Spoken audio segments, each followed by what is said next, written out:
Malgré les réformes de notre système de gestion des finances publiques, les taux d'exécution des projets n'ont toujours pas atteint les performances espérées. C'est le résultat, entre autres, de l'insuffisance des financements et surtout de la mise en œuvre tardive des textes de loi. D'où cette formation des députés aux implications de la loi organique relative aux lois des finances, en abrégé LOLF, et aux méthodes de contrôle et d'exécution budgétaire. C'est au travers du budget de l'État que le plan national de développement, que la croissance économique inclusive et que l'attractivité de la Côte d'Ivoire peut être poursuivie.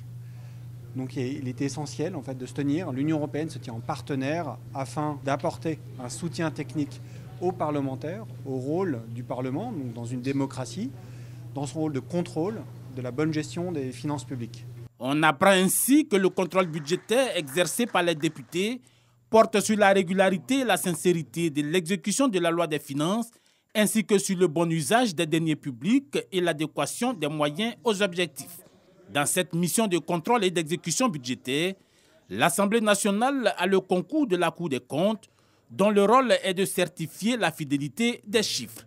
Le contrôle parlementaire sur les finances publiques se veut donc une ardente obligation sans laquelle les fonctions du député ne sauraient être réellement exercées. Les députés vont s'approprier de tous les outils nécessaires au travail qui leur est donné par le peuple, contrôler l'action du gouvernement, voir l'équilibre des recettes et des dépenses des finances et permettre ainsi d'avoir une transparence au vu des missions allouées au gouvernement de la République de Côte d'Ivoire.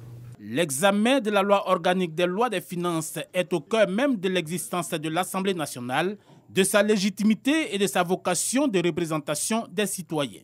Il est, sous cet angle, l'instrument démocratique d'un contre-pouvoir, indispensable notamment dans le domaine financier.